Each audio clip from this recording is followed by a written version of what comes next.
5, 4, 3, 2, 1. All right. What's up, Jamie? Hey, what's going on, Brandon? Not too much, man. How you doing? I'm doing all right, man. That's good. I haven't used this platform. This is, I haven't, oh, did I lose you? Where'd you go?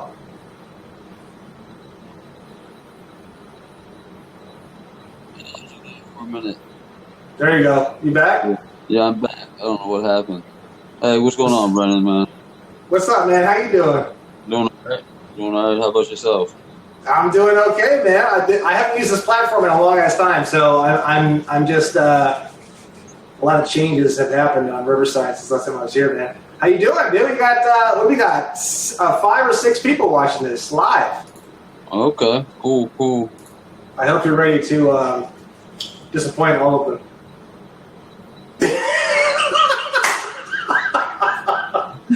So what's up, man? What's up, dude? I see all your posts, man, and I'm a fan, dude. I see all your posts and a lot of good stuff, man. And you and I kind of go back and forth a little bit, and I laugh because I'm like, oh yeah, kill the contract, do this. You're like, no, there's no contract. There's nothing to worry about. Don't you worry. So when you just said you wanted to come on, I was like, all right, fuck it, why not? So, welcome to the show, man. Welcome to my fucked up show. Yeah. We'll see how it goes. So, how long have you been into this? I've been probably about like 7 years now, probably. 7, 8 years. What made you get into it?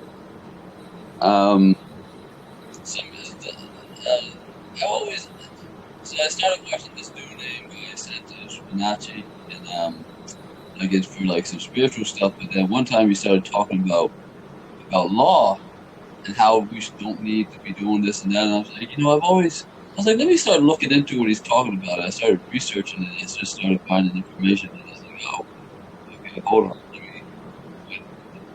what have I been missing? So it was like I just started like looking into all kinds of things. I got into Facebook groups and started. Your microphone is going in and out, Jamie. Oh, really? Oh. Yeah. Hold on. I was hoping my Bluetooth would be alright, but hold on for a minute.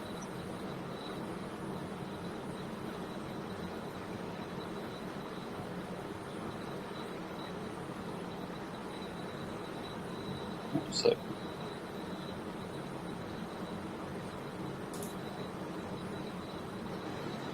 Can you hear me now?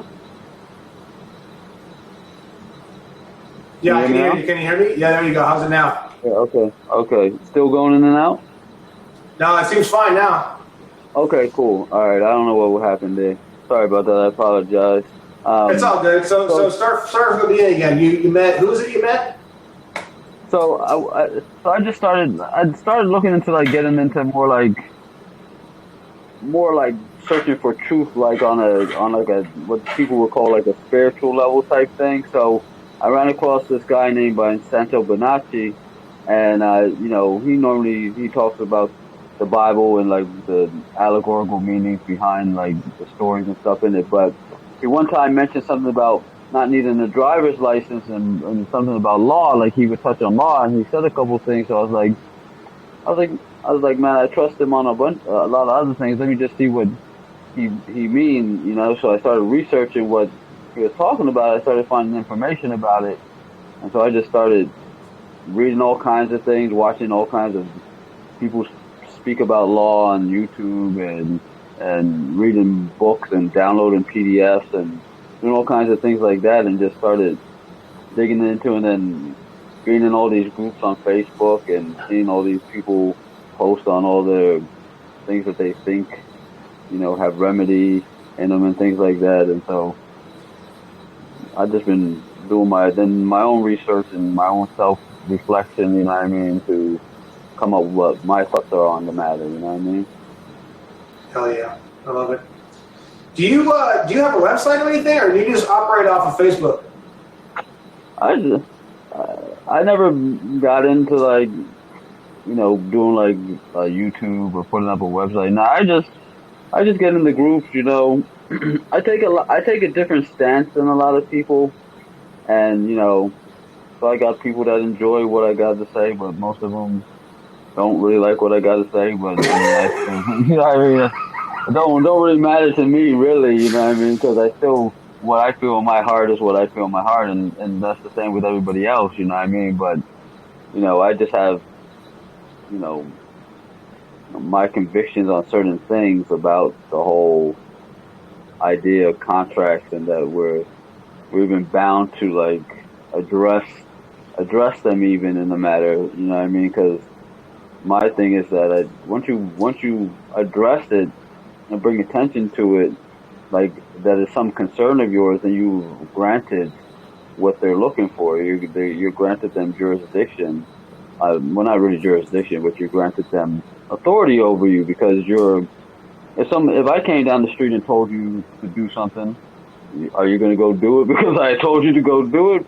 Yeah. Probably not, right? So I mean, why? Because somebody who's got some title says you got to do something, do you feel you now got to do it? Like, where did you concede that type of power over yourself to somebody? You know what I mean? And that's my problem with it, because it can't be done unless it's through force, which is slavery essentially. So are we got to eventually say we must be slaves then still, which we are, which everybody should be pretty clear on that. But I mean, it's just more to the fact that we don't have any real choice. And like, people want to say these contracts are voluntary, right? Oh, you did this, but really, was it voluntary? Like, did anybody just wake up and say, hey, I want to get a driver's license because I want to? Or was it because you were told your whole life that you need it, and if you don't, the cops are going to pull you over, you're going to get arrested or fined, or blah, blah. That's why people went and got a driver's license. People just don't, if people were like, if they were told, you know what, you don't need this license to move your mode of conveyance from point A to point B, it's only if you want to operate in commerce do you want to still get it. People will be like, no. Well, that's what full disclosure is. Just, you know what I mean? And that's what part of one of the elements that does need it to make a valid contract. So if the contract never was valid, then it never existed. And that's when I say they don't really exist. I mean, yes, technically they do. There's a piece of paper that they considered a contract, but does it withstand what is required to have a valid contract between two breathing, living entities? You know what I mean? That the only things that can contract with each other, you know what I mean? You can't contract with a state. It's a fictional entity. You know, it doesn't exist. So how can you contract with it? You have to have a meeting of minds. You can't have a meeting of minds with a fiction. You know what I mean? So I just have some problems with the whole validity of the whole thing, Yeah, I'm on the same page. I mean, the only difference with me is just, like, power of choice is senior to law. So if I wanted to contract into being a sex slave for some farmer cult out in the middle of nowhere, and I wanted to just get railed by the hour, on the hour, and I wanted to get fed PCP intravenously, and given moldy potatoes 3 times a day, I have the right as an individual to contract into that if I want to. So I guess my point of view on it is you didn't know about these contracts. There wasn't a meeting of the minds. None of this stuff was really like said up front to you. But still, the point is that at one point in time you did contract. And the problem with consideration is that consideration is both parties have to consider it consideration in order for there to be a contract. So at one point in time, we all believed in our heads that having a driver's license was consideration. And the only thing that really changed inside that contract is that one day we woke up and realized, wow, holy shit, this actually isn't consideration anymore. And like, if you really want to boil the contract down to its ultimate simplicity, I feel like the difference between what you're saying online and what I'm saying online is that all I'm really saying, if you were to boil it down to its ultimate simplicity, is you just let them know, hey, I no longer consider this to be consideration. So I'm letting you guys know and I'm putting you on notice that this contract's over. Just in case you guys were like thinking it wasn't, I'm just letting you know, like, it's over. So I mean, but on your side of the fence, I think a lot of what you're saying is true, because I think a lot of people, they start to engage in killing the contract, but then the company or the DMV or the credit card company or whoever, they continue to send them letters, and then they re-engage those letters later, which I think is really fucking stupid. I think it is ultimately a situation where you are telling them that there is no contract and that's the end of the story. But I feel like you're letting them know, hey, at one point in time, I was fucking stupid because you guys are fucking stupid too. I thought this was consideration, okay? This is not consideration. Like, having a driver's license means that I'm involved in commerce every single second that I'm driving my, quote, motor vehicle, and I'm not engaged in fucking commerce all the time. Like, when I'm riding with my buddy and I'm going to pick up some fucking hot girl with big tits, I'm not fucking involved in commerce. Like, I'm not. So it's like, it's not even a matter of it's not even a matter of like being an asshole or telling them to go fuck themselves or anything. It's just a matter of, like, you're just letting them know, like, this ain't commerce, bro. Like, I mean, if I drove a fucking Uber all day long, maybe it'd be a different story. You know what I mean? Because, like, maybe I would want to have a driver's license, because then I am involved in commerce all day long. Because, well, frankly, you couldn't even get a job at Uber without a driver's license, so it wouldn't matter anyways. But it's like, I don't need.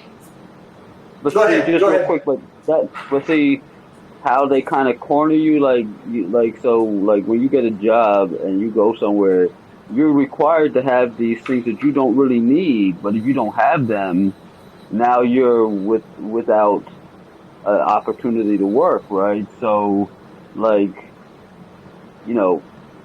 for Uber, I get it. They're out there, but I don't even know. I've been thinking about the whole thing with Uber and requiring a driver's license, because I mean, because I don't know, are they subcontractors? Because if they're subcontractors, then they're really not. Because the definition of operator means you must be driving on the behalf of the owner of a company, right? But if I'm Ubering for myself, as a subcontractor, then that doesn't really apply. Now, if I'm a direct employee of Uber, then I guess maybe I can say they're in commerce to some extent. But to be trafficking is to move a product, some sort of product, from one area to another. So if I'm in traffic, even as an Uber driver, am I considering my passengers product? I'd be like, are they just a piece of property that I'm moving? Then we get to a kind of sticky situation with that, because that's what, per the definition, that's what it would have to be. I would have to be moving some sort of product. That's why it's called child trafficking, because they're considered products that are being sold, for profit. Same thing as drug trafficking, moving drugs from one place to another as a product. So are people really products? But I don't know, maybe that's another rabbit hole we could go down at another time. But so if you're listed as a U.S. citizen, you don't know black from white. I mean, you kind of are basically a product, essentially, sadly, especially depending on so many different factors. I mean, to some degree, yeah. I mean, in the law, you kind of are until you clean your shit up. You know what I mean? It's like yeah. But who says though? Like, who says I have to do that? Like who did I grant such authority to say that I must now rebut your ridiculous, unconscionable presumptions, or else you're going to come with your guns and gangs to drag me out of my house? You know what I mean? So, I mean, who says that? Who do I have an agreement with that says I must follow those rules? Like, where do I consent to that? Where's my consent to having to follow anybody's rules other than my own, unless it's forced upon me, which that's what it is. Like, if you don't fill out this form for the IRS, you're going to have the IRS after you, or you're not going to get you're not going to get your compensation for your internal energy that you're expending if you don't file this form. That's called duress and coercion. You know, what I mean, it's not something done free willing, just like the license. I know you said something about consideration, but I've never looked at it in that manner that there's any consideration. Like, I just was told, if I don't got a license, I'm gonna get pulled over. I'm gonna get a ticket, probably my car towed or arrested. So I better go get a license because that's what I got to do, or else I'm gonna have to deal with these situations. But it wasn't because I was like, oh, you know what? I think that it's gonna make the world a better place if I have this license. So let me just go get it voluntarily. Like, it wasn't done willfully, and that's part of what is required for a valid contract. It has to be something done willfully, and the whole system is voluntary. But voluntary isn't, oh, if you don't do this, you're going to go to jail or be fined. Like, that's not voluntary. It's like, oh, you don't have to do this, and there's going to be no penalties if you don't. But if you want to, you can still do it. And then if you still do it, that's voluntary. You know what I mean? That's will. And then even if I do volunteer, my volunteer means I will it. Well, when I don't will it anymore, it's over and done with. And when you can only have jurisdiction and authority over paperwork, right?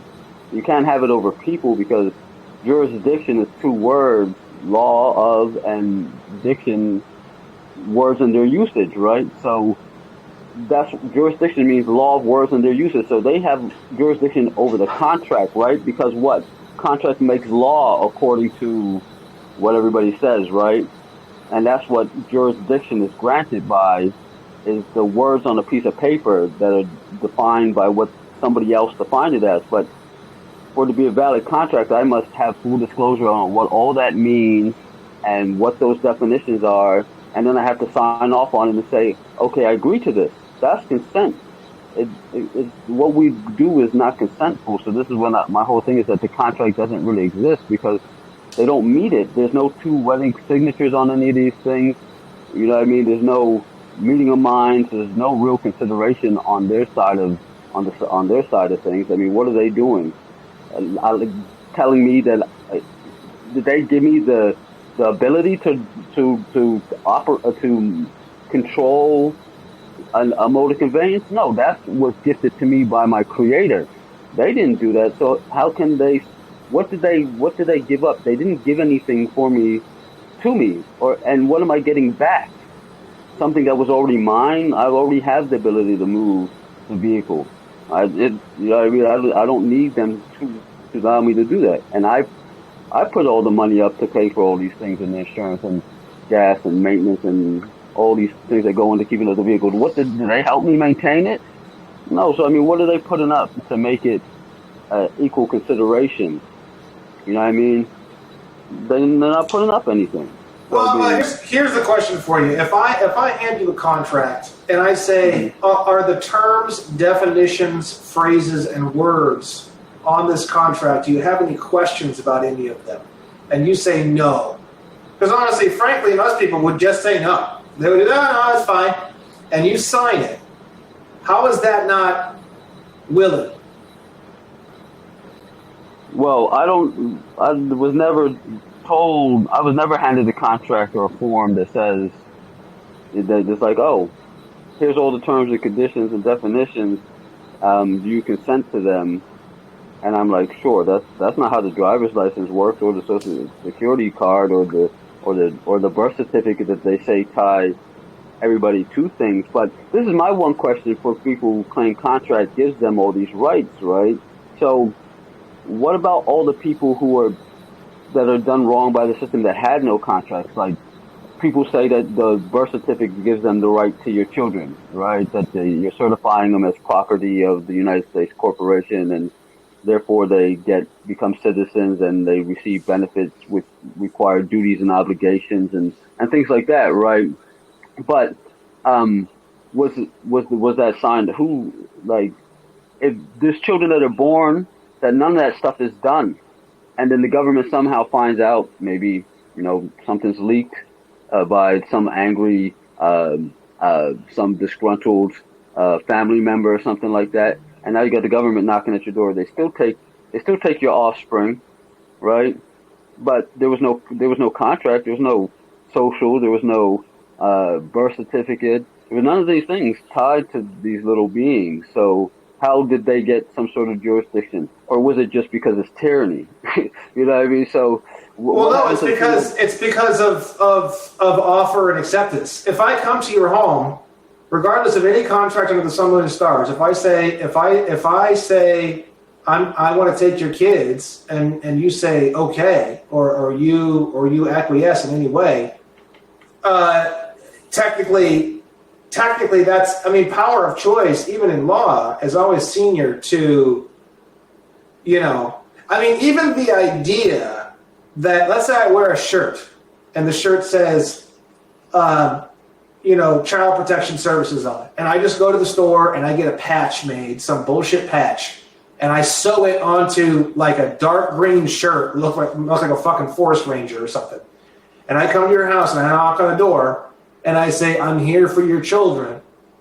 And you say, and you look at my little patch, and you somehow in your mind think that this little patch that says CPS officer, and I have a piece of paper, and the piece of paper's got a bunch of big words on it, and it looks official, but it ain't, and I hand it to you, and you say, okay, well, you're the authority, I guess, and you're crying, you're sad, but you say, okay, and you look down at your kids and you say, little Jimmy, there's nothing I can do. I'll get you out of the system later, blah, blah, blah, blah, blah, blah, blah. And the mom gives the kid over to that agent. It's like the philosophical question is, where does the beginning of your responsibility as an individual to ask questions and to say no in a way that doesn't invite dishonor and upset? And where does that kind of, I guess, end? Meaning, like, if I make myself look really, really official, and I pull you over and I hand you a ticket and you accept it, your power of choice is senior to the idea of any law, of any contract, of anything. It doesn't matter. It's no different than, like I said before, my right to contract into, getting railed, getting pegged all night long on some webcam in some basement and being fed maggots. There's nothing that stops me. There's no law. Whether the law protects me from doing that or whether the law forces me to do that, it doesn't matter. My power of choice and my ability to contract into that is senior to anything anyway. So I guess, like, the point is that by saying that, the law of this, the law of that, the law of this, you're sort of, in a way, you're also mitigating the person's power of choice, which is always senior to law anyway. So the law is only as good as, and is only as powerful as, and is only as impinging as there is consent. And I guess, like, consent is sort of where it gets a little tricky, in my opinion, because if it's just like, if I open the door for you, if you come to my door and I open the door for you, is that consent? No, I'm opening my door.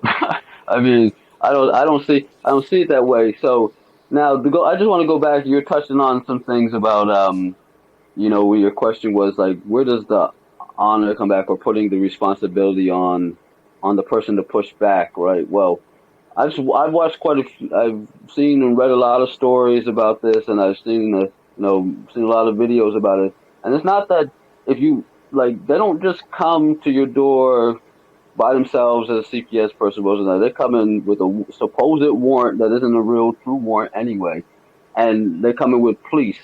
And if you don't let them in, you're going to get manhandled and tore up. So this is not really, these situations are not as consensual as the cop comes over, asks me for the kids, I give it to him. But we got to also understand, we've been brainwashed into thinking that this is what they're allowed to do.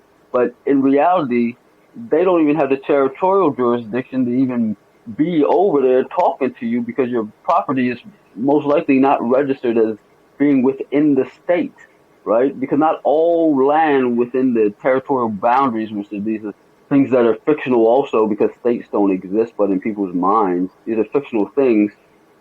But supposedly within these fictional boundaries called a state, um, not all land within there is state land. It must be registered with the county recorder and with the attorney general as being state land. And that I guarantee you that your house is not recorded as state land. So where are they getting the territorial jurisdiction to even come to your house in the first place? They're violating their binds and bounds. But what we got to understand is their binds and bounds are only for them. They don't have anything to do with me or you. I'm not an employee of their corporation. So their policies have nothing to do with me. Those are all codes never talk to living, breathing beings that aren't clothed in official title. They only talk to people who are employees or drivers, right? So, like, if you have a driver's license, that's okay. But if you're not acting under that contract, so if let's just say these things are contracts, right? That we need to destroy, right? And get rid of. But if you're not acting as a driver and you're not under official title, so therefore the contract doesn't stand anyway. So if I'm in my motor conveyance moving it from point B and I'm not a driver because I'm not employed at the time then I'm not under the contract of a driver. So none of the driving rules apply to me anyway. You know what I mean? Because all these things, and did I agree to that? Did I know that I was being clothed with some official title when I went and got a driver's license? Like I said, I thought that's what I needed to be able to just do what I want to do with my vehicle. You know what I mean? Not vehicle, but motor conveyance. You know what I mean? So, like, it's not these things are not done consensually. You know what I mean? And who gets to decide what's honorable and dishonorable? Because you brought up honor, right? To stay in honor, like, whose honor are we talking about? They're dishonorable from the gate. None of this has been an honorable ordeal from the beginning because you're trespassing, one, against your own binds and bounds of your codes and the Constitution, right? But you're also trespassing against natural law because none of this is in any way that would happen in nature. You know what I mean? So therefore, you're trespassing on all those things. So nothing is honorable about it. And who gets to? But again, that's a perspective. What's honorable to me may not be the same thing that's honorable to you. And there's a perspective what honor is. But who gets to say who got the more superior to claim to what honor is? You or me? That can't be done.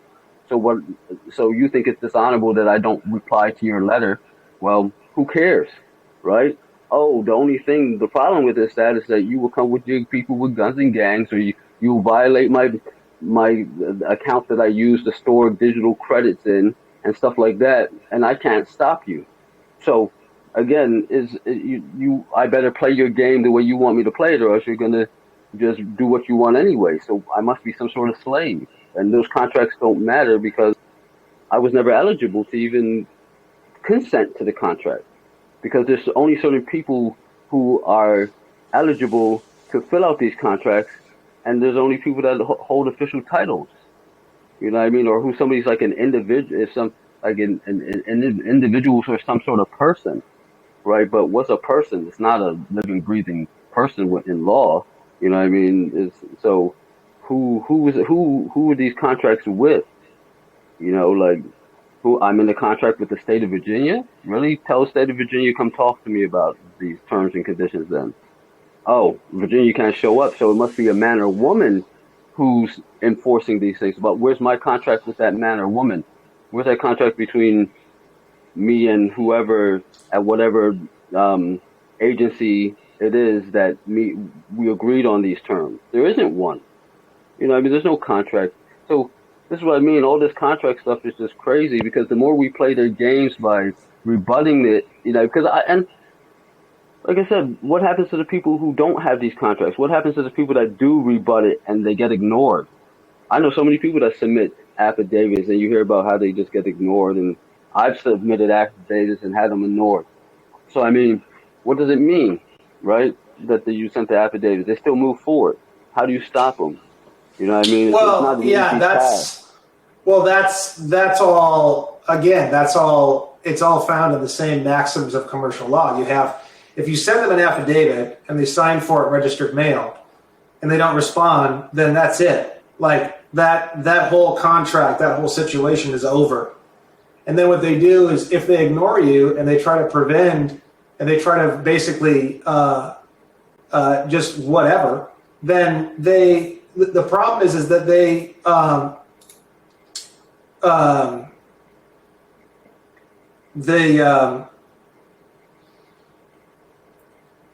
acquiesce to you're basically creating a novation, right? They give you a contract, you change the contract, you send it back, they sign for it, and then they don't. Basically, the problem is that they started a game, right? They sent you a contract or a communication. You conditionally accept that communication, you send it back, right? They sign for it registered mail. Now, when they sign for it registered mail, they've now agreed to the terms of the novation of the change of the contract. Now, if they fail to respond to that contract within a certain amount of days, now their original presentment that they bounce to you, that you bounce back to them, dies. Now, the thing is that now what they do is they come back and they try to keep playing the same game as if it never ended. That's where you can beat their ass. Because the thing is that game already ended. They're pretending as though that game, like, for example, I just posted a post today that said it was a letter that I had sent back because there's a credit agency, very silly. One credit agency gave up on trying to talk to me, so they gave it to another credit agency. And they sent me another letter. And I said on that letter, I didn't say that your offer to contract is denied.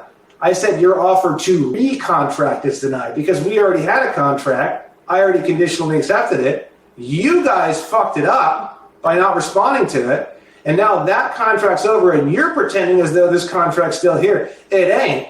You're trying to recontract again. And that's the fucking problem that I have with that. So I said your offer to recontract is denied, right? But the thing is that at the end of the day, really what it comes down to, I mean, you're actually right in a lot of ways. What it comes down to is, the bottom line is that what it comes down to is authority. Are you giving them authority, or where does the authority kind of begin and end? So, for example, what you're saying in essence is, why give them any authority, right? Which is true, that's true. But the only problem is, and the only situation that I think of in my head in terms of contracts is, whether you like it or not, whether you thought so or not, whether you wanted to or not, the bottom line is that you, at one point in time, even if it's false, you contracted, right? So you're saying that the contract was fraud. Yes, it was. The problem is that if you don't inform them and let them know that it was fraud, and you don't, I mean, you can be like a little letter. I mean, hey, when I signed the W-9, I didn't realize what U.S. citizen meant. Now I understand what it means. I'm not a U.S. citizen. I fucked that up. I'm removing that. I mean, that wouldn't work like with the IRS. You have to do like a revocation of election or whatever. But I'm just saying, like you're basically just informing them, and then the problem is at that point. Yes, I feel like at that point, what you're saying, a lot of people get dragged back into recontracting, and I think that's a big fucking issue. I really do.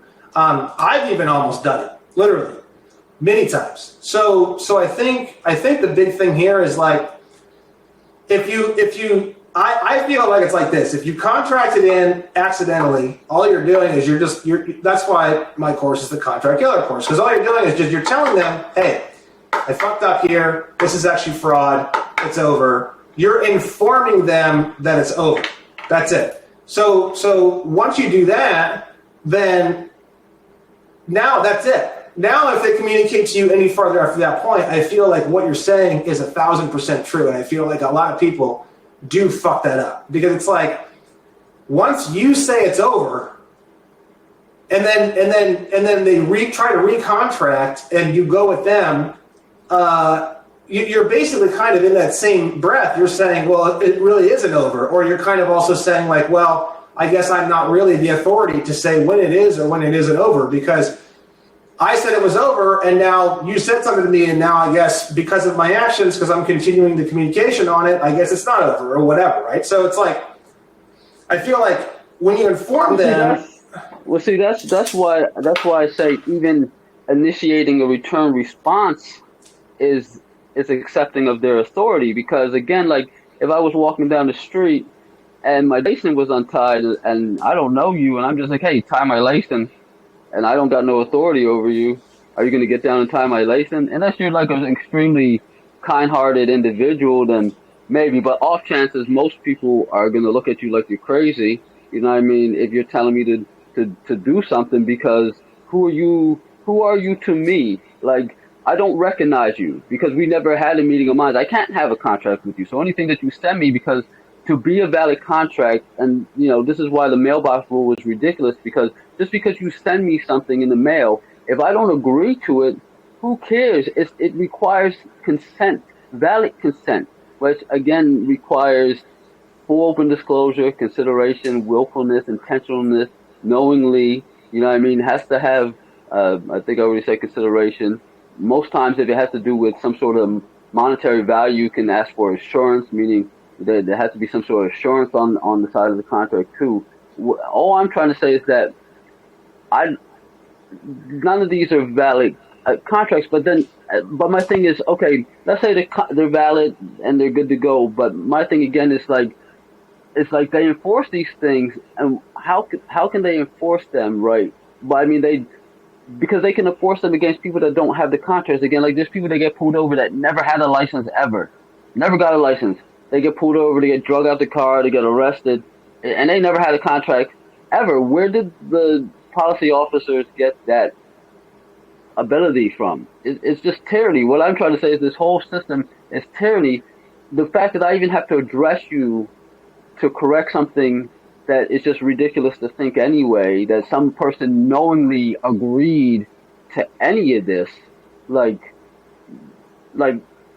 just willing, was like, oh yeah, you know what, I volunteer to be a slave, because that's essentially what it is. Yeah, involuntary slavery. I mean, even voluntary slavery, indentured servitude, was still slavery. They can call it indentured servitude if they want, but for that time, you were still a slave to that person, right? So you can voluntarily be a slave, but you're still a slave, right? It's because you still have to admit. And that's the thing with these processes. Like, so yeah, you do the conditional acceptance. I know the whole process, right? But why should I have to waste my time and the little bit of digital work credits that I have to send these certified mail? Now, I know there's tax procure and all that stuff like that you can do to get out of paying for postage and all this stuff. But why should I have to learn? See, my thing is, why do I even have to know any of this? Like, where did I agree to playing this game? When I came through parturition through my mother, I didn't even call myself Jamie. That's something that my mother decided to call me, right? Like, that's not who I am. I'm not Jamie. Just like the tree isn't the tree. We call it a tree, but that's in English. But what's it called in Spanish is an arbol.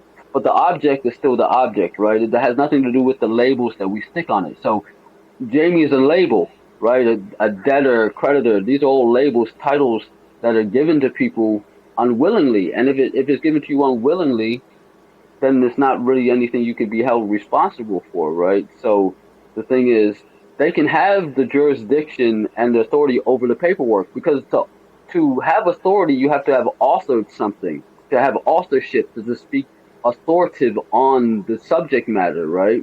But nobody authored me, right? If anything, the creator of all things authored me, which is actually me too. So who has authorship over me? Me. Only I have authorship over myself, right? Only I have authority over myself, right? And so I don't care. And again, when you talk about contracting, your ability to contract is unlimited. So is my ability not to contract. So as soon as I say the contract is over, it's over, but nothing can be held against the body. So you can't say, well, now you got to give me something in return, or you got to go to jail because of this. Well, hold on a second. Yes, right there. So you said your ability to uncontract or not contract is unlimited. Yes, but if you were already in a contract or some semblance of a contract, where is the importance of letting the other party know that you're no longer contracting? Where does that? That's really the crux of this entire conversation. Where was my notice that I was really entering into some contract anyway, that I had a choice in? Where was my notice on that? So what I'm saying is, if it began in fraud, it ends in fraud, and if it's fraud, it's null, and if it's null, that means it doesn't exist. So since the whole thing is non-existent to be with, that's my crux, is that there's nothing to address because it never existed, because it's not valid. I can see if it had validity, right? I can see if me and you sat down and was like, look, I'm going to do some work for you, and we both sign off on a contract, and we get a witness to have 3 signatures to make it a really valid contract, because 2 signatures, somebody could afford somebody's signature. If there wasn't somebody else there to witness this, who knows, right? So like a notary or something, yeah.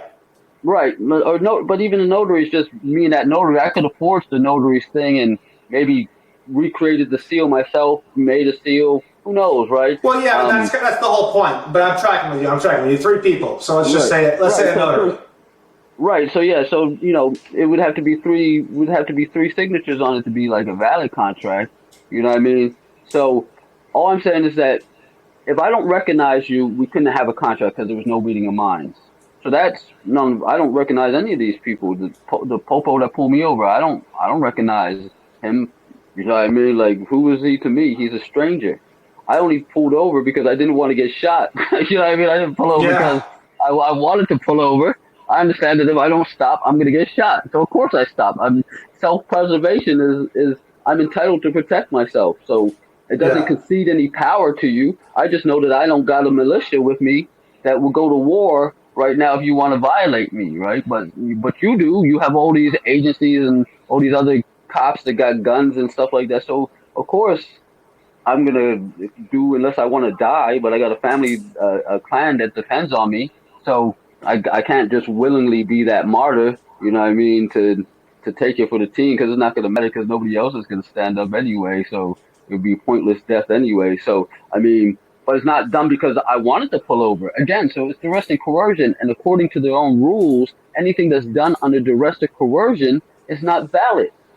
So if I didn't do it willingly, it's not a valid contract. That means it never existed. So what am I rebutting? Like, it's nothing to rebut. Like, who are you? I don't care who you think you are. So what? So what if I sign that paper? What are you going to do about it? I mean, what are you going to do? Use force against me? Okay, well, but that's not. You don't have the right to use force against me. And if you do, I have the right to use force back. So that's nature. You know what I mean? That's nature. A gorilla can only take another gorilla's harem through force, right? Everything's done through force, right? If somebody wants something in nature, you got to do it through force. But we're supposedly surpassed the law of nature, according to one of those presidents that had their speech talking about we're leaving the days of jungle living or some nonsense he was saying, right? So if we're above those times, how are we above those times when that's what law in this country is? Either you do what I tell you to do, or you're going to go to jail or get fined. I mean, that's what law is. Like, nobody goes to court because they want to. They go to court because they know if they don't, they're going to send some armed goons to your house at 4:00 in the morning, drag you out, maybe shoot you and your family and your dog. You know what I mean? Because you didn't show up to court that day for a traffic ticket. So, I mean, of course people show up. I mean, who wouldn't show up? No, you ain't got a bunch of 100 people. No, that's an interesting conversation, because some of the stuff you're saying, I do agree with 100%, and then some of the stuff I'm not so sure, because, like, for example, like a traffic ticket, the only thing they're going to do to you is suspend your driver's license. But at the end of the day, who gives a fuck?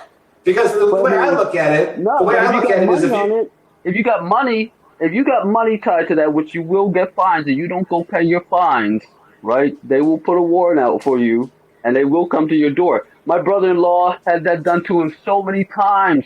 They ran up in his house over those type of situations. At just traffic tickets only? That's it?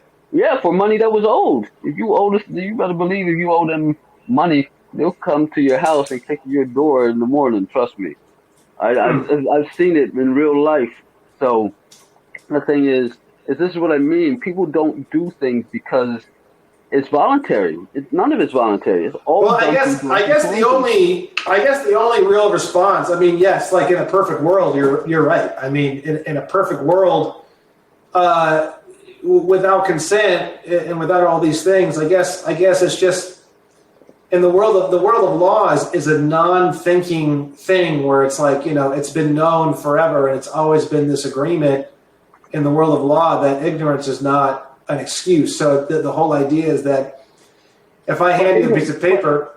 But ignorance of law to who, though? The only people who are responsible to know the law are the people who are duty bound to know them. I'm not responsible to know the law. That saying is for them. They must know the law because they get paid to uphold those laws. So of course they got to know. I don't get paid to uphold those. Well, that's where it gets a little complicated because when you get a driver's license or when you file a W-9 form and when you do all these things and they ask you, are you a U.S. citizen? You say yes.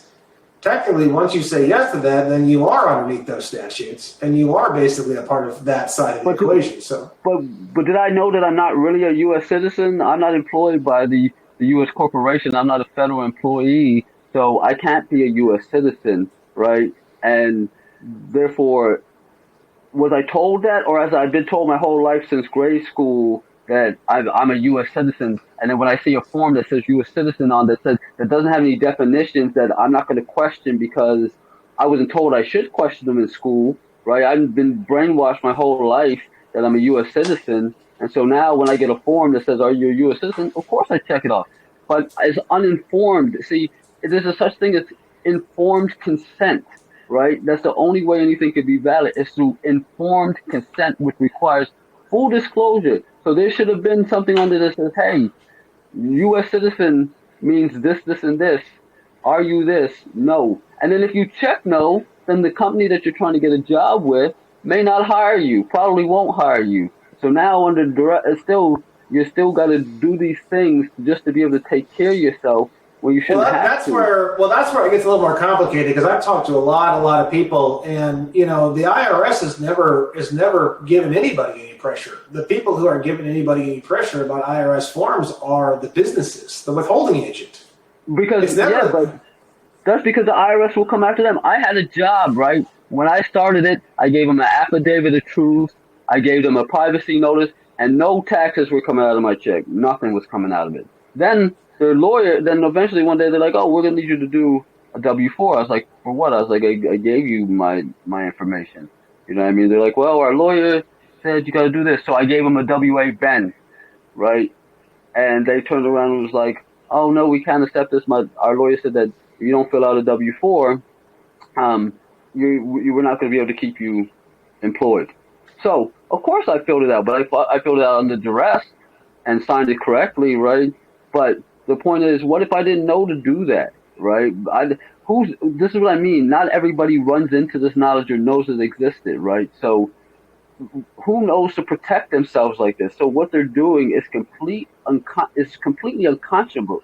And to even abide by their rules is crazy. I think Malcolm X said that you can't beat your enemy using their rules. They're still their rules. When you send them the conditional acceptance, if they don't accept it or abide by what it means when they don't rebut the affidavit within the given time that you specified in your notice that you sent them, if they choose to ignore it, how do you enforce it? You know what I mean?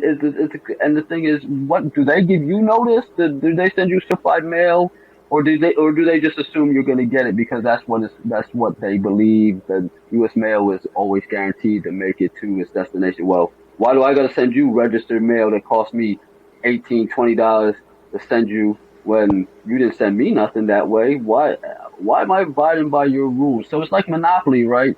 You can play the game and I can be participant, but when I say, you know what, I walk away from the game, the little piece stays on the board, and I walk away. Like that's all I'm trying to get is that all this game is for paper. It has nothing to do with living people, but they're trying to enforce their fraud upon living people, right? They can only control the paperwork. They can't, because you can only control what you create, right? And the only thing they do is create the paperwork, so they have authority over it because they authored the paperwork. But they didn't create me or author me. So they don't have anything to do with me. None of those contracts, valid or invalid, have anything to do with this thing that you're talking to right now. You know what I mean? It has nothing to do with this. It has to do with those titles like a driver or an employee or individual or a U.S. citizen. I'm not any of those things, right? I am what I am. That's it. You know what I mean? They don't have anything to do with me, but regardless, they're still invalid contracts, all of them. They don't stand up to the weight of validity.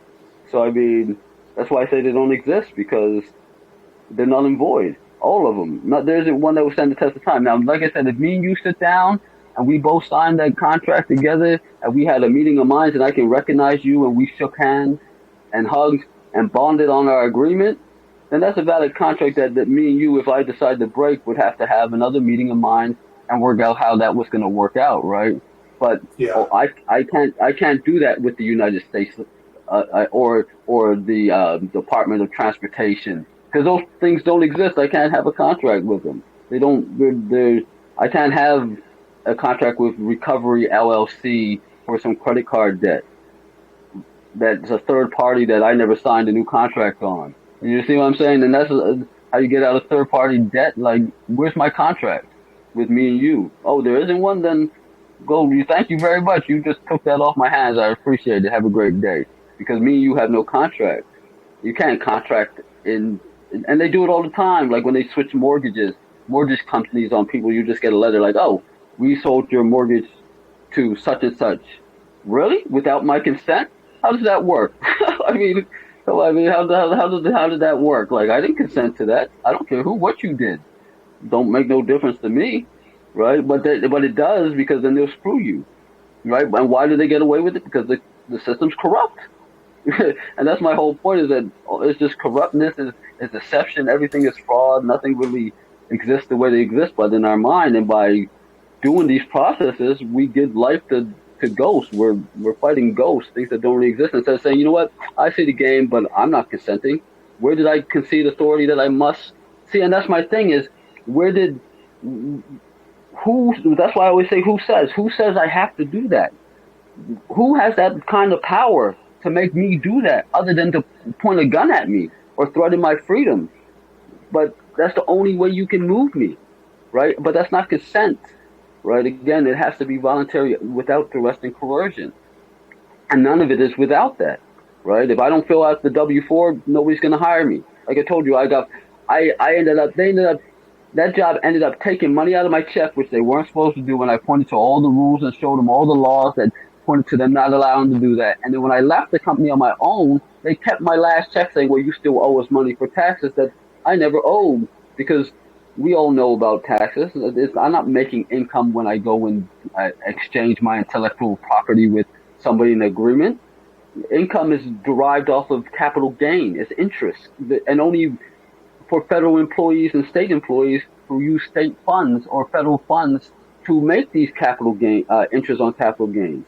So, I mean, has nothing to do with me, but they still get away with doing this to people. Even though I submitted the affidavit of truth. I submitted a privacy notice. I gave a W-8 Ben. All these things that people say get done, and I still went through it. I had one job, I signed up, they offered me the job, I signed the contract the way I wanted to sign it without prejudice, and this guy, angry dude, comes in all angry, talking about I can't sign it that way and blah, blah, blah. But yes, I can. It's in the UCC, right? It's supposedly in the UCC. You can sign a contract like that, right? So all I'm doing is protecting my rights, but I ended up not being able to get the job because I just reserved my rights. So, I mean, I've taken my bumps and bruises in this game doing these things that people say should protect you, and it isn't that simple. Now, I could have probably sued these people and done a whole lot of things like that, but I mean, that's time and effort. Like, why do I want to waste my existence, my only existence, learning all this stuff, when I could be spending time with my offspring, when I could be spending time with my helpmate, when I could be outside enjoying nature that was given to me freely? Why do I need to know any of this? Because other people are going to force their nonsense on me? And that's my whole thing, that all these contracts are nonsense, and I only got into them because I was told I needed to do them. Not because I was told, well, you don't have to do this, and I still decided to do it. You know what I mean? It's not like I said before, like, I didn't go get a license and they were like, oh, you know what? You only need this if you're going to be driving, doing commerce. Like, are you going to be transporting? Oh, no, I'm not going to be doing it. All right, well, then you don't need this license. And then I'm like, oh, well, you know what? Let me sign up for it anyway. But then even if I do sign up for it, I still need to be committing the act of driving, to be a driver, and I'm not doing it. So even if I do have this contract and I did agree to it, if I'm not doing it at that time, it's like if I'm out deer hunting and I have a deer hunting license but I have a fisherman license too. When I'm out deer hunting, I'm not under the contract of fishing because I'm not fishing. I'm not acting in that official capacity of a fisherman. I'm out there as in a deer hunter official title capacity. So the fishing license has nothing. That contract has nothing to do with it, right? So even a lot of these contracts that people may want to argue that are valid and that you consented to, they try to use against you in situations that you're not even in that contract because you're not performing that act. You're not acting in that official title, right? And they get people every day, pull them over for speeding, for this, for that, and that, giving out tickets, taking people's cars, searching people, finding stuff, putting people in jail when they don't even have any right to be doing it under their own rules and regulations, but they do it anyway. So that's what I mean. These contracts are like really silly to me, whether they're valid or not. I guess the only question I can really ask you then is like for me, like, yeah, I sent in a conditional acceptance to the first place. I did a video on it. They completely ignored it. They didn't call me for a while, and then they sent me another letter like 35 days after they had signed for the conditional acceptance, and I gave them 30 days. So the conditional acceptance. So basically, as far as I could tell, they were continuing to communicate with me after the 30 days had completed. So they were trying to re-contract with me because the original contract was completed, right? It was completed on the 30th day when they failed to respond to the affidavit, right? So I basically told them, look, your offer to recontract is denied. Like we had a contract. I sent you guys back everything. You guys never responded to it. That's it. That contract's over now. So what they did is they handed the debt over to a different debting company, right? And I hear what you're saying because they're just going to keep doing that. I'm assuming over and over and over and over again, right? I'm assuming, right? Right. But at the end of the day, it's like it's not that hard to write a conditional acceptance. It's very interesting to write a conditional acceptance, and then let's say, for example, they continue to do this over and over and over again, right? At some point in time, they're just going to give up and write it off and send it to a credit bureau or whatever, and then I'm going to conditionally accept the credit bureau. At the end of the day, we live in a world where, as far as I can tell, yes, what you're saying is true, but we don't live in an ideal world. We live in a super fucked up kind of swampland, right? So it's sort of like if you're not again, I feel like it's almost like a bit of a balance between the 2 points. Like there's a certain point where you are responding just because you're being talked to, yes. There is a certain point where, yes, you are giving them authority almost just by your action of responding, yes. But then on the other side of the coin, you live basically in a hellhole. And if you don't conditionally accept, or at least try to conditionally accept, then they're just going to keep coming. So it's almost like where does that line between those 2 points? Like, for example, just like you said, like having an employee or employer type situation, right? I had a situation kind of similar to yours, somewhat similar recently, where it was like, my one of my employers told me I couldn't submit a WABEN, and I sat him down and I got really pissed, and I was like, dude, you're a fucking withholding agent. Do you even know what that means? And I said, which one of us has to sign this document under penalty of perjury? Which one of us? He's like, well, you do. I'm like, do you have to sign anything that puts your ass on the line at all about me signing these documents at all whatsoever? Is there anything you have to sign or anything you have to do that puts your fucking neck and your balls on the fucking chopping block? Well, no, not necessarily. So again, it's almost like a conditional acceptance in itself. How about this? What if you conditionally accept the fact that you can't fill out the W-8-BEN, and then you basically state that I'll sign the W-4 as long as you pay all of my tax burden? Oh well, no, I couldn't do that. Okay, well, if that's the case, then who's going to sign under oath? Are you going to sign under oath? Are you going to sign under oath that I live in Washington D.C.? Conditionally accept the fact that you're gonna sign for me. I'll give you power of attorney. You're gonna sign for me, stating that I live in Washington D.C. and work for the federal government under oath. Are you willing to do that? Oh well, no, I can't do that. Okay, well, it's like you're conditionally accepting, right? You're saying, I'm the one who has all the risk here, not you. You're not the one who has any risk. You're a withholding agent. I'm the one signing this under penalty of perjury. So it's one of those situations too where a conditional acceptance, I guess it's the way you look at it too, because a conditional acceptance can be a beautiful way to help assist and educate others too. Again, they have to be willing to listen, yes. So I'm not saying it's always going to work or whatever.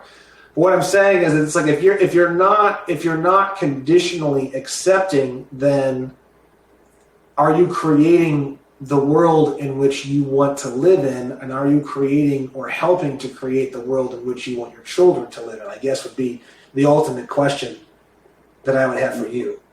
Well, so to answer that, so I mean, of course, everything I do is for my offspring and everybody else's offspring, right? And I get what you're saying. I see the logic in it all, right? Like, and that's one thing I would say. I see the logic in all these processes, right? But I will always go back to that, that is that I don't want my children, like, see, you learned this, you came across this knowledge, I came across this knowledge, right? But what about, the poor homeless guy that's homeless for some mortgage thing, and he didn't really have a mortgage, he lost everything, like, he's never going to know this knowledge to help himself out, right? What I'm trying to do is, I'm trying to make it so that everything goes back to the way it's supposed to be. I'm not trying to end the government, I'm not against the government. I just want them to stay in their lane, which is handling commerce, right? And making sure that their employees that they hire, that get their benefits and their rights as a U.S. citizen that they become when they take these oaths, that they stick to their jobs and deal with what they're supposed to be dealing with, and to leave everybody else alone because that's the way it's supposed to be. That's what I'm trying to do. And what I'm saying is, by addressing these contracts from these people that don't even have any right to be talking to you in the first place, and they're not even really talking to you, they're talking to that corporation, that all caps name, because the styles manuals will tell you anything that's in all caps is a corporation. So what the biggest problem is, and what I've learned, is that it's presumption.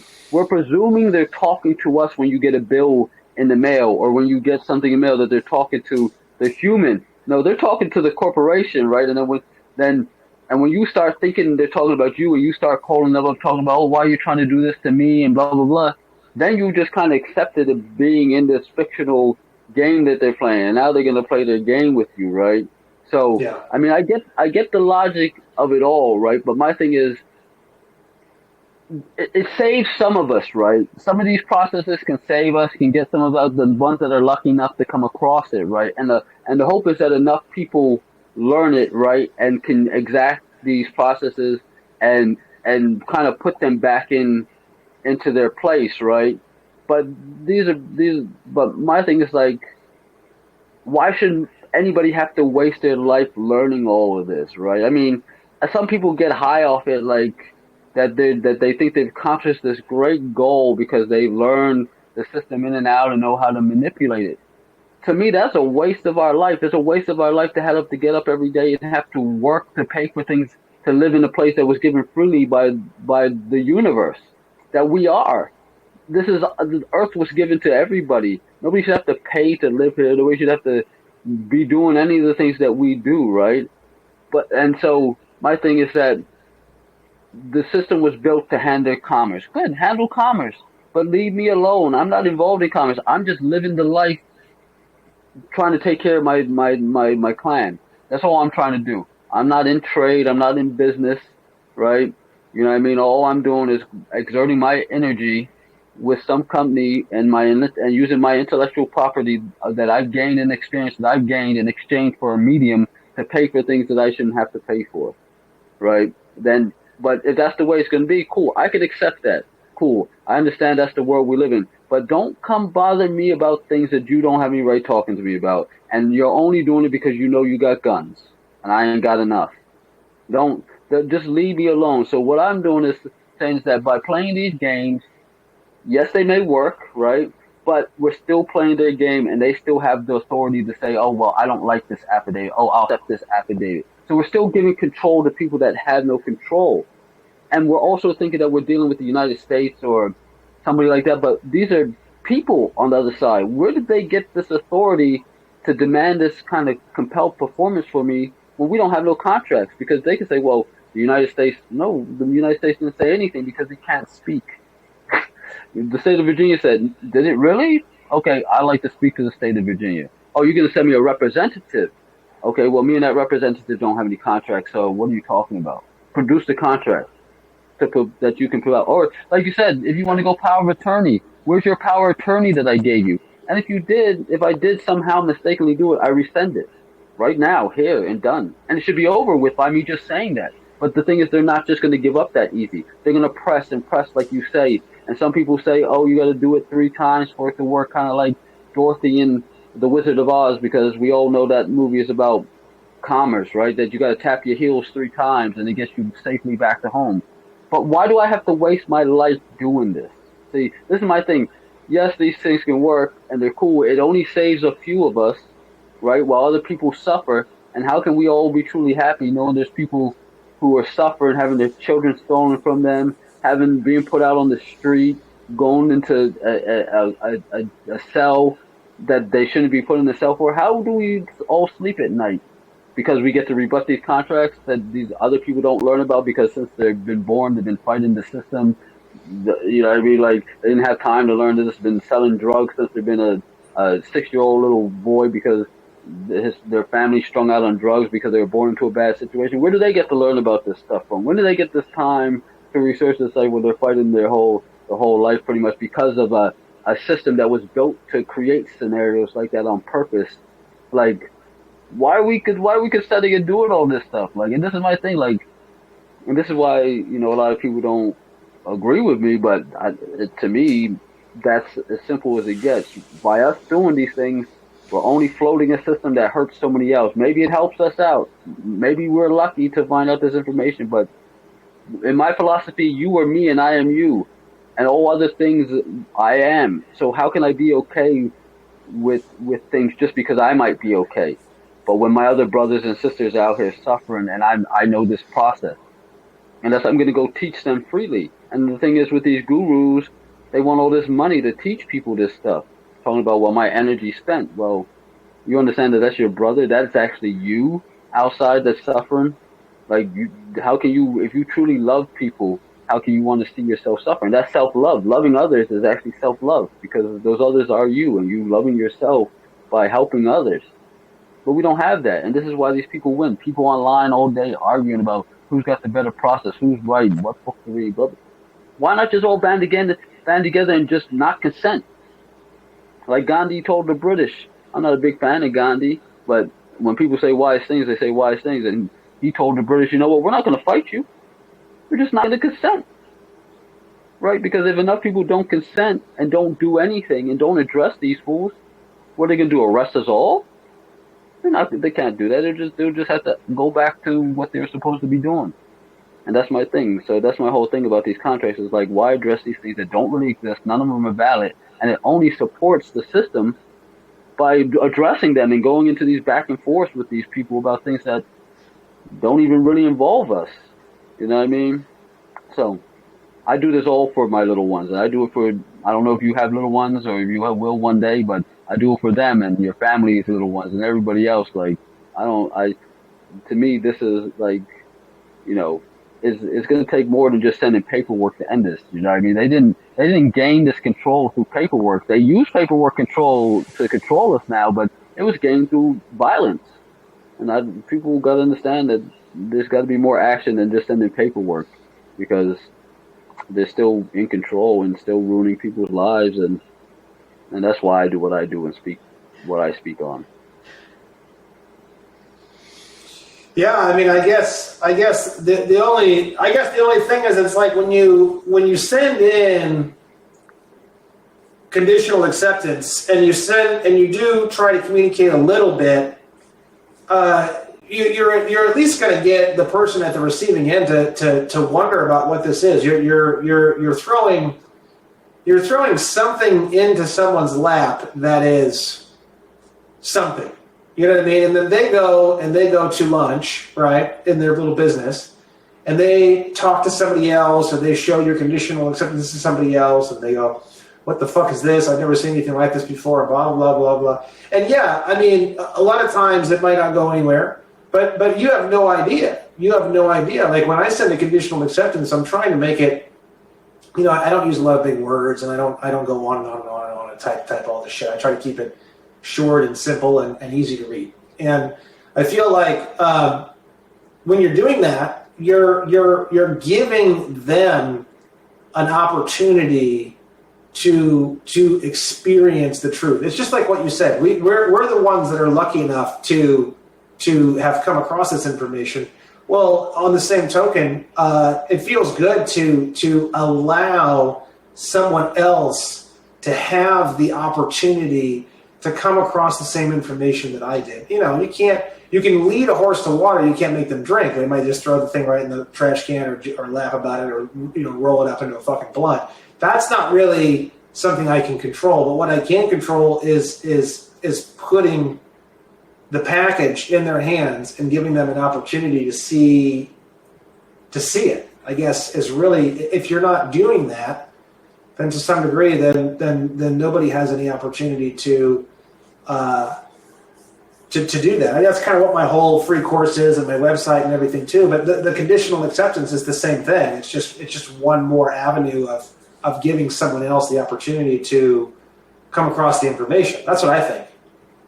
And I get you. And see, and if people want to do that, I'm all for it. You know what I mean? But my thing is, that shouldn't be what I have to do. If I want to do that and choose to educate people through notices, but the thing is, like, I've been going back and forth with this payroll company about Medicaid and social still coming out of my digital work credits they sent me. I've sent them, and I'm using religious freedom against them, the First Amendment, that Congress can make no law, and they still ignore everything.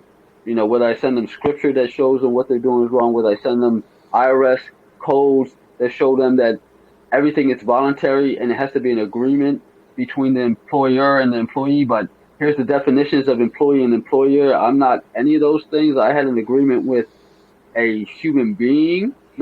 It wasn't an employee, Jamie Craig in all caps, in agreement with a employer, C3 Integrated Solutions, which is a fictional entity. You know what I mean? That's not what I can't have an agreement with in a fictional entity because I couldn't even speak to it. So, you know, I've been going through this back and forth with these people, and they still continue to do it when I've proven to them without a shadow of doubt that what they're doing is violating the Civil Rights Act, is violating the First Amendment, is violating my rights as a living, breathing thing, and my inherent liberties of my creator to live. I proved to them where it's not commerce. I've shown them all the evidence, but they still continue to take it. And only the other thing that I could do is now go open a claim against them, right? But again, it's a waste of a lien. Or yeah, you can lean. I mean, you can lean them toward them, you know, whatever. But my thing is that's again time I got to take out from spending with my family and doing all these things when I shouldn't have to do it because it's not valid. It's not anything that anybody would have consciously decided, and knowing all the factors that were put into it. And a lot of this was done before the little being could even walk yet, could even crawl yet. A lot of this stuff was put into place, and they didn't consent to it, right? So, yeah. So things were put in place before I could even consent, right? So the thing is, how is it valid then? Nobody can consent for anybody else. Like when a judge pleads for somebody, when you go in there talking law and they decide to try and plead for you, hold on, how do you speak for another man? You're supposed to be an impartial third party anyway, not asking any questions, not even really doing anything, right? Other than listening to two sides go back and forth because you're there to adjudicate the matter. right? You're not there to ask questions. That's not being an impartial third party in the matter. Like these people violate things or they don't follow their own rules, right? So my thing is, why are we following their rules and they don't follow their rules? And the rules don't even apply to us or deal with us. It's all for them. I mean, again, my thing is consent. I get what you're saying, trying to school people. And like I said, I'm all for people's freedom to do whatever they want, right? But as long as it doesn't infringe upon me and what I'm doing, right? I don't care. People can be involved in all this Yeah. mess. No, But I I don't mean, want really, at the end of the day, yeah, I'm definitely not saying that you have to do anything because I don't have to do anything either. I can go and fucking smoke crack in a fucking treehouse for the next 30 years and nobody can do shit about it. You know what I mean? So, no, of course, I'm all about it, man. I'm all about. I'm that's retirement for me. That's retirement for me. Just pick up 8 girls and drive them in an old broken school bus, down to the treehouse, get 6 years worth of crack and just take it up there and just but no, but seriously, it's like yeah. At the end of the day, I mean, nobody should have to do anything that they don't want to do, whether it's educate, whether it's not educate, whether it's paperwork, whether it's not paperwork, whether it's respond to anything or whether it isn't. I guess the difference is that we live in a world where if you don't do it, you're kind of fucked in certain ways, depending on the situation. It's right. And I agree with that. I agree. I see why people do it.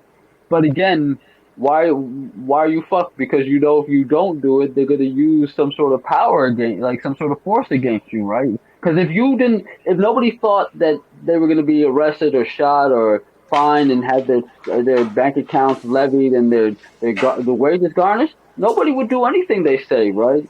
So again, it's all duress and coercion, and that's all I'm trying to say. Like this, and that makes it null and void right there because nothing is done because people want to do it. They do it because they know if they don't do it, there's going to be consequences. And that's not valid consent. So that's my whole thing. And if contracts make law and contracts require consent, if the consent is not truly consensual, then there was no contract, right? Besides all the other things, right, that come into it. So if I didn't do it fully consensually, without any type of duress and coercion, it's not a valid contract, so it didn't exist, right? And most things are. Like I asked a question on Facebook, like, who just got your license and things because you wanted to? Nobody. Everybody's like, well, only because I was told to. I mean, nobody was told you don't need that license to do what you're doing. Nobody was told that, and that's full disclosure, right? And so you didn't tell me that I don't need this, right? And even if I do need it and I don't do it, what are you going to do about it, right? Who says that I need it? The United States does, or the governor or the president. But who are they to me? I don't know them. I don't owe them anything. They don't have any power over me. Like, who cares what they say? The only power, like that post I always share that says, "There's no authority other than the belief in authority." Right? That little meme of the little dude was sharing for a while, almost every day, because I wanted to make sure people understood that there's no such thing as authority but what we believe, and that's exactly what it is. This only exists because we believe it. Just like $100 bill is worth more than a $1, only because we believe it, because it's the same paper, the same ink, and everything. What makes a $100 bill more than a $1 bill? Our belief that that's what it is. But they're really worth the same thing, and it probably costs more than $1 to make dollars. So between all the transport, ink, and electricity, and man labor, and all that stuff that goes into printing out $1, it probably costs more to create it than it's actually worth. So this is what I mean. It's just how do we? Yes, you can get freedom through these methods. Yes, I see the point in maybe addressing it because they will move forward. But there's people that address it and they still move forward. Like I talked to 2 of my friends today. Both had legal matters. Both did what was supposed to be done. They entered in affidavits. The affidavits got ignored. They got up, challenged jurisdiction. The judge ignored the challenge of jurisdiction. Where there's plenty of case laws telling you that jurisdiction can be challenged at any time and nothing can be moved forward until jurisdiction is firmly established. People doing all these things they're supposed to, according to all these things we read, and people are still getting ignored and not being taken serious, and these people just moving forward with what they're doing, even when people are doing the correct steps. You know what I mean?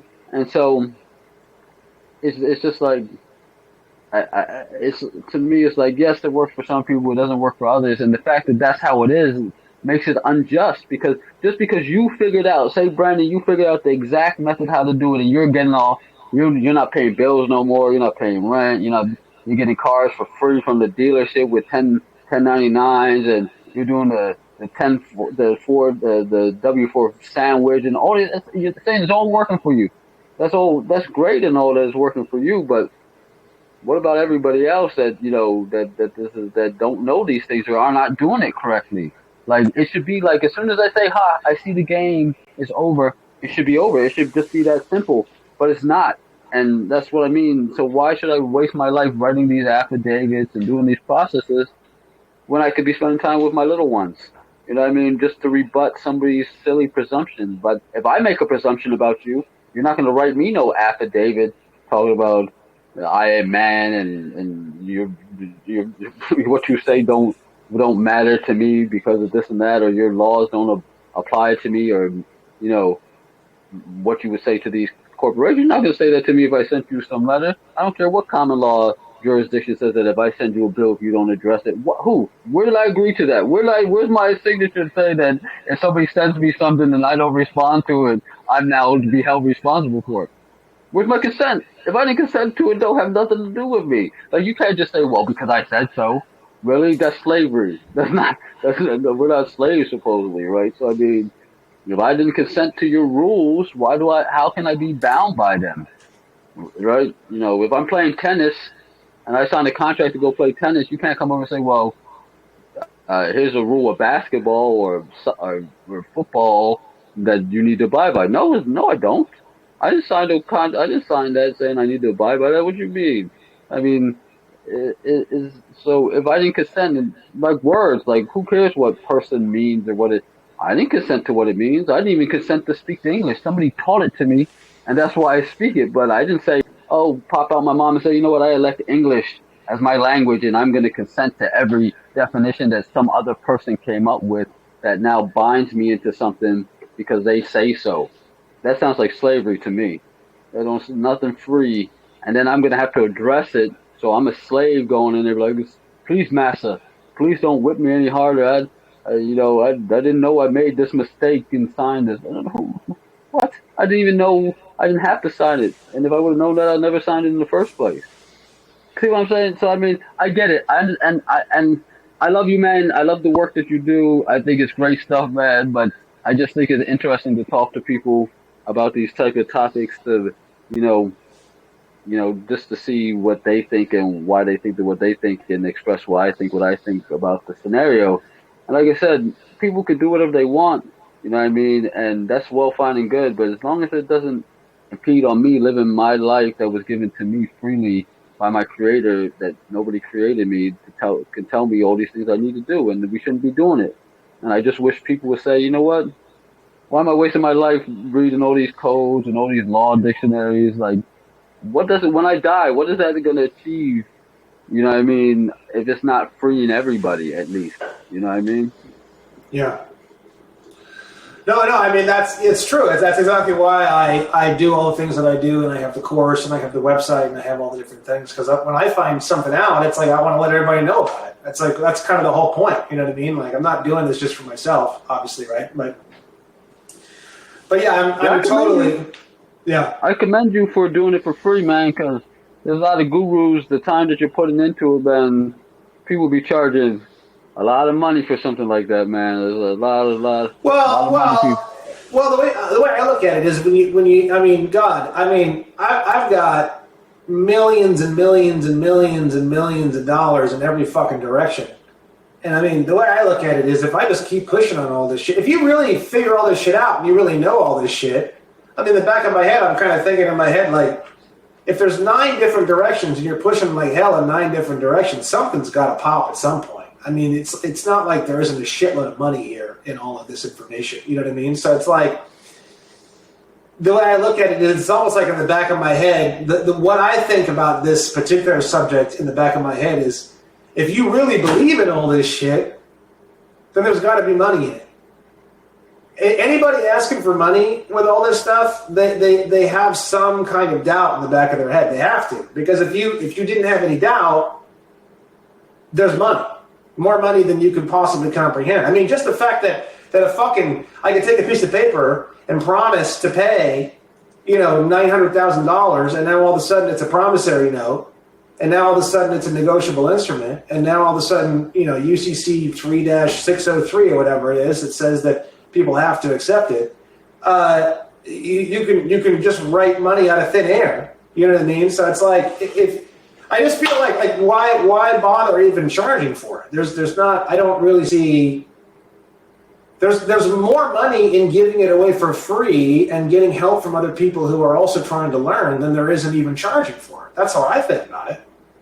Right, I agree with you, because I've always said, like, the more people that you free and teach these things, the better off everybody else will be. Like, the more people you free, the freer you become, right? So Yeah.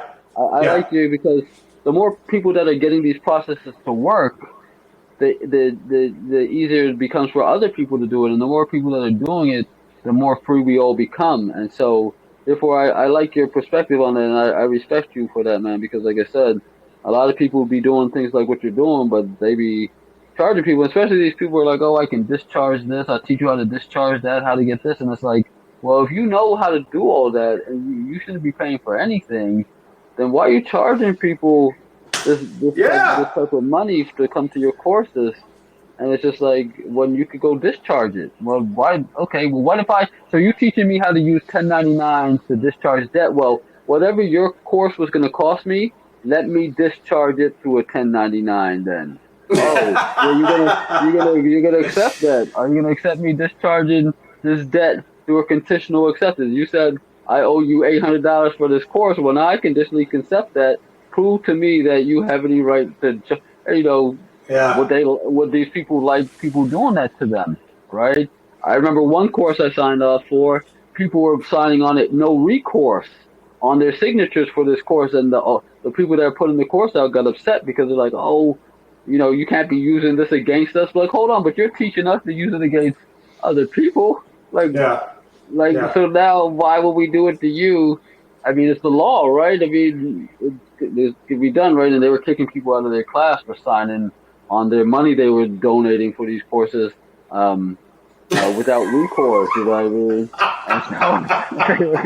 And so they got mad, you know what I mean? So, well, I think it's like, that's what these gurus do. Like, you're going to teach me how to get a car and a house. Okay, well, I'm going to pay you the same way that you're teaching me how to pay for these things.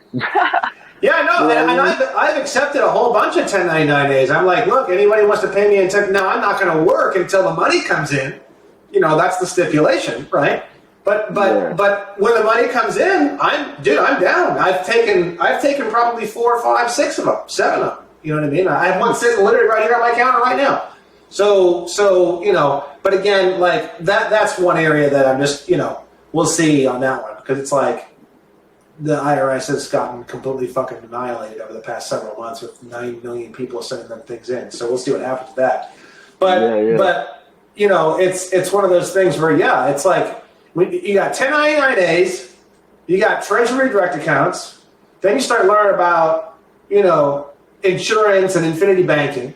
Then you've got promissory notes, and then you learn the promissory note aspect of all that. Then you've got things like silver bonds and the idea behind silver in relation to, Federal Reserve notes, and how, like, basically, essentially in law, like, one piece of silver could discharge, 90 trillion Federal Reserve notes, because they all basically equal zero value, right? You have all these different avenues, and it's just like what you said. It's like when you understand all these different avenues, and you understand the conditional acceptance, you understand the silver bonds, you understand all these different things. It's like, how can you possibly not have money? Like, it just doesn't make sense to me, like, literally, right? So, I mean, I've probably, just in the past 4 months, alone, I've probably either discharged or eliminated or prevented easily over $200,000 in transactions just in the past 4 months. So like, how? Like, it just doesn't make sense to me. Like, in my mind, I just saved $200,000. So it's like, and I don't have some like crazy extravagant lifestyle. I'm like, what the fuck? Like, what do I even need more money for? Like, I don't even fucking need it. You know what I mean? It's like this shit's so powerful when you really understand it, and that doesn't even include all this other money in the Treasury Direct account and all these other things. So it's like I feel like when you really, really get all this shit and you get it all down, the biggest problem that you're going to run into eventually is that you're going to have so much money that, like, what are you even going to do with all of it? What are you even going to do with your life? You don't need to work anymore. You know what I mean? So yeah, the idea of charging, it's just kind of like, if a shitload of people knew about this, I don't know, maybe I would. I don't know. I mean, at some point in time, too, obviously, there definitely is, like, if I were to create some really advanced program, I would charge, but I wouldn't charge in order to accept money. I would charge to have the charge be sort of a gatekeeper to prevent the course and the material just getting filled up by a bunch of, like, confused people. Do you know what I mean? I'd use it as more of like a buffer. I mean, I just take the money and just fucking give it away or do something with it. But I would charge to create some sort of a buffer for a purpose. Do you know what I mean? Does that make sense? Yeah. I know people say, like, I charge because people don't appreciate what's given freely, so I want to make sure that people who are serious are going to pay versus people who aren't serious are not going to pay. So I get it. I see what you're saying. And well, now, if I was going to go somewhere and be like in person, I would do that just like that for the purpose of that, right? But like my course, right. I don't need to do shit. I could be here drunk, drinking cocktails. Like, it doesn't make any difference for me. You know what I mean? So for me, like all my, that's why I have all that information there too. But it's like I was getting 9 trillion fucking phone calls a day, and I'm thinking in my head like, well, shit. If I don't do something, my life's over. You know what I mean? I'm going to be on the phone all day until the day I die. So the course and the online information that I created was sort of, I mean, partially it was out of selfishness. I mean, I guess everything kind of is at the end of the day to some degree, but it was more to, like, now anybody calls me, texts me, messages me, sends me a fucking carrier pigeon message, anything at all, I just say, go on the website, go on the website, go on the website, go on the website, go on the website. It's really nice, So, yeah. But yeah, I'm tracking with you. I mean, I've seen a lot of people charging for this stuff too, and it's interesting too. Like what I find to be most interesting is how little some people charge for some of this stuff. It's like, my God, it's like, how do you even survive? Unless they got a lot of people, but again, they might just be doing it as, like, they want to help people out, but they want a little extra money in their pockets. So they're not really trying to charge people up a whole lot, but they just make a little bit of money off of it, So, but I mean, I got you. I understand what you mean with having it as like a gatekeeper to not to keep out what people think are people who aren't going to be that productive with the information. So I get it. I've seen other groups or seen other people say that's why they charge and things like that. So yeah, man. But I mean, I enjoyed the talk, man, and yeah, man, I really enjoyed it too. Thanks a lot for coming on. Yeah, man, I appreciate your time. I just it's good to, and when you see stuff on Facebook, it's like you can chat through text and stuff like that, but that's a lot of times why I'll hit people up on Messenger to do voice notes, because you can get more of the inflection of their voice, more of the tone that's behind what's being said. You can't really. And I feel through text, a lot of things don't really get expressed, that well. So, just face to face to be able to talk to you, even because, like, I see all your posts, I see what you're doing, and I just be on there like really to just kind of pull your chain a little bit, like, what you mean? I know. I always laugh at this guy. I'm like, God damn it, here it comes. It's like he's coming. Here it comes. Yeah. So fucking funny, man. I mean, I do it because, I mean, it's how I feel, but I also do it because I understand that there's not one way to take care of the situation, you know what I mean? Just like you're talking about with all those streams where people shouldn't have to be asking for things that they understand all the inner workings of them. But I understand that sometimes, you know, like people that do equity, like people that are doing the contract stuff, people that are doing, you know, these W-4 sandwiches and all these things, like, I respect what they're doing, you know what I mean? I understand why they're doing it.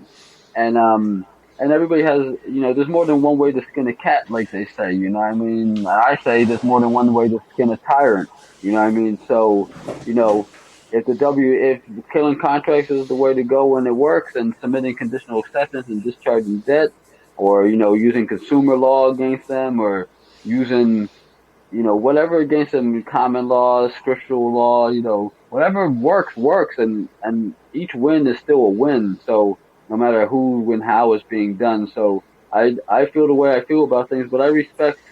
I used to not be so when I first came in here. I used to be like, nah, anybody that's pushing this nonsense, I don't want to deal with them. But now I'm kind of like, you know what? As long as our goal is all the same, which is to make everybody's lives easier and get rid of this tyranny that's going on, you know, I don't care how you're doing it or what you're doing. I may not fully agree with what people say all the time about certain things or how we should be doing things, but at least people are out there trying to make some headway, and that's all that's really important in this day and age. You know what I mean? Like, this is not the time for everybody to awaken anyway. We're not in that age, and so all we're doing is trying to keep the fire burning until the age is right for people to really get themselves out of the situation. So all these things that people doing, if it's trying to keep the light going, that's all I really like respect now. You know what I mean? It's not really about what you're talking about; it's what the end goal is. So I appreciate you, man, and all that you do.